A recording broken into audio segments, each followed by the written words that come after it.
Hey guys, Rob from Australian Camping and Four-Wheel Drives. Hey, I thought we'd have a chat with the drawer system that we put here in the back of my Ford Ranger. This has been a long time coming. We've been trying to get this done, and the guys down at Drifta down in Gloucester, down in New South Wales, have done a fantastic effort here of building a set of drawer systems to what I actually wanted.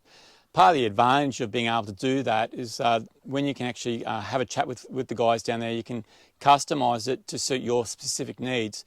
So what I have here may not be specific to what you want, but it'll give you some ideas on things that you can do with your drawer systems. So in my particular situation, what I wanted was to have just a small fridge. The reason I have a small fridge is because in my camper trailer, I've actually got a really large fridge.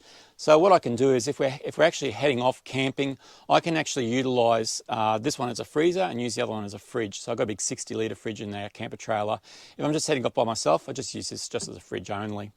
So so the way this actually works is on the side here we actually have these two different levers that pull down and your fridge comes out like this. Now part of the advantage for me anyway, the reason why I like this is because I don't have to have a drop down slide. Drop down slides, they weigh a lot, and so one of the advantages is this got this lightweight slide that just comes straight out, and then I can open up and access my fridge there straight away. Which is a fantastic little option on these. This is a little Dometic fridge that I'm just using in here. You can use whatever fridge you want to. I just happen to have one of those fridges at home. So then the next thing we've done is we've actually got a gap up inside here, you'll notice. Now the reason for that gap is over the side, just over here, we actually have a table. Now Drifta make a fantastic range of tables that you can slide into your drawers. So this one here has legs that actually fold up underneath the table. So it's got a little mechanism up underneath there that you put a little pin in, and that then allows you to actually grab your drawer and push it into your vehicle. They also have a little latch just sitting around the back here, just around the back there, and that actually clicks into the back of the drawer system to put your table away as well. So I'll go back over here.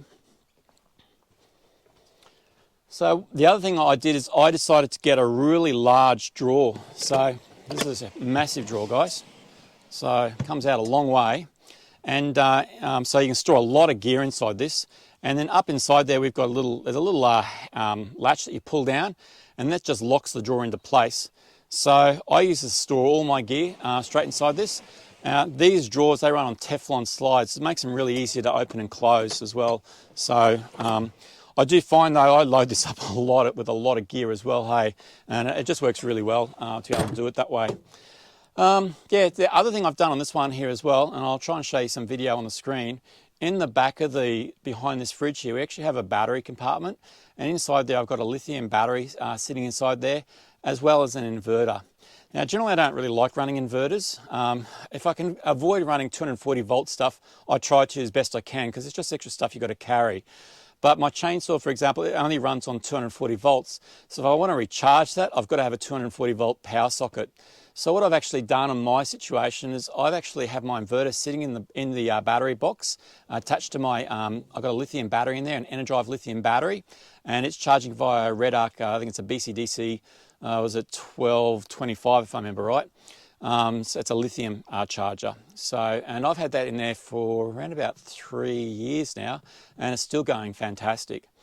The way that it actually works to run 240 volts, so we just pull this fridge up out of the way, and I'm going to get Steve just to come around the other side over here so you can see. Up top up here, we actually have a little switch. We put that on, you'll see this little light comes on. And this is the switch that comes with it. This is an iTech World device. So you just push this button in, and that's actually now got our 240 volts live. So I wired up a 240 volt. We've got an electrician in to come and wire up a 240 volt socket up top up here as well. And just turn on your switch and you're ready to go. So I can plug in my electric chainsaw up there, and that recharges as well. So it's a good little idea. It works well.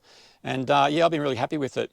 Some of the other things that the Drifta drawers have as well, you might notice here as well, we've got little side panels on them as well. So this one here, I haven't actually screwed this one in because I store a lot of stuff in behind it. So I'll just push this out of the way, and I'll store all my bits and pieces just shoved inside there. We use our water tank.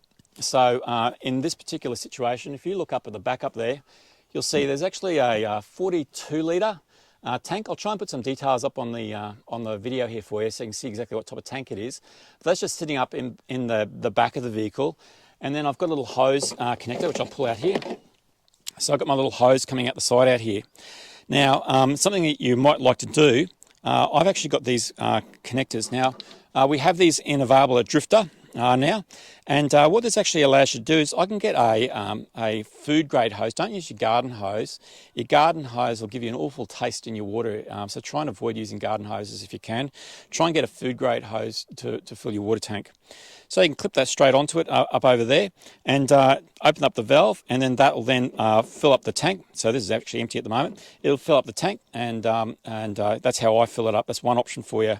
The other option on these, they've actually got a valve up the top up there as well. So you can actually come around here. And I've got a little cap up top up there that I can actually use to fill it up as well. So yeah, gives you some ideas. 42 litres is not a huge amount of water, but it's enough, for one person if you just want to, just go on for a quick camping trip. Use it for the odd shower, and also use it for washing your dishes and all that type of stuff. Perfect for that type of situation as well. All right, guys, hope that's been of use to you. I'll hope that helps you out. And yeah, if you've got any questions, pop down in the comments below, and we'll talk to you next episode. Catch you soon.